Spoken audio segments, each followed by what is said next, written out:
engines work by internal combustion, a process that happens in each of the engine cylinders.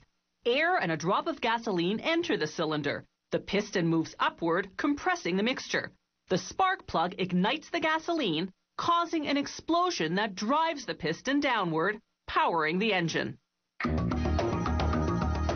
Engine components are housed in what's called the engine block. It arrives at this plant partially made. Here they finish it off by machining the cylinder bores, the holes in which the pistons move up and down. The tool carves a crisscross pattern on the cylinder bore walls. Lubricating oil will cling to the grooves in this pattern, enabling the pistons to move smoothly. After machining, the engine block travels upside down to the engine assembly line. When it arrives there, a scanner records the block's traceability code, a barcode that enables the factory to track the block through every stage of production. As the engine block travels down the line, error-proofing devices ensure that each component is installed properly. Elsewhere in the factory, meanwhile, the crankshaft is slowly taking shape. The crankshaft is a bar that's rotated by the up and down motion of the pistons. As it turns, it transfers power to the transmission. The crankshaft starts out as a roughly shaped steel forging. Robotic arms pass it down the line from station to station until 20 tooling machines later, it's fully formed.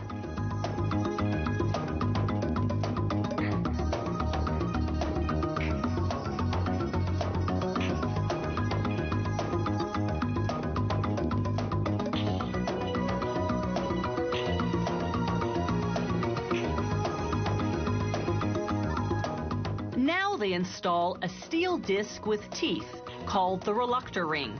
They heat it and press it onto the crankshaft. As it cools, it shrinks to a tight fit. This ring helps time the combustion cycle. As it spins, its teeth pass in front of a sensor which reads the crankshaft's position and tells the engine to fire the spark plugs at precisely the right moment. Now they balance the crankshaft. If it's off kilter, the engine will vibrate.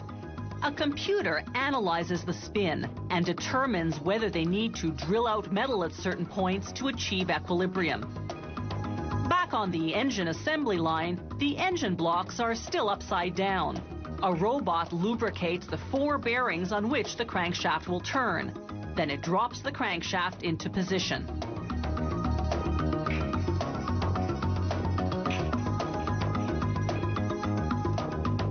The pistons come next, 6 per engine, because these are 6-cylinder engines.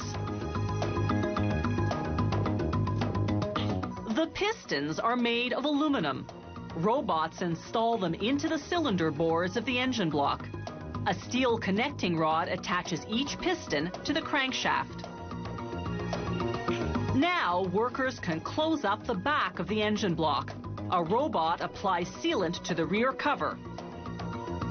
They bolt it on manually with a tool called a multi-spindle torque gun. On another line, they assemble the 2 heads that'll cover the top of the engine block.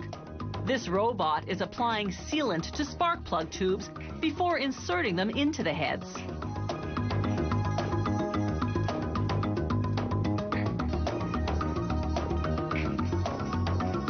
The heads cap off the cylinder bores. They provide each cylinder with a spark plug and 4 valves, 2 for allowing the fuel mixture in and 2 for releasing the exhaust. The black tubes running front to back are the camshafts, the components that open and close those valves. There are 4 per engine. A robot applies sealant and then bolts a cover onto the front of the engine block, the head, and a component called the timing chain. This chain connects the crankshaft to the camshafts so that they rotate in unison. This ensures the valves open when the pistons are in the right position. Finally, they spin the engine mechanically to make sure the components function properly.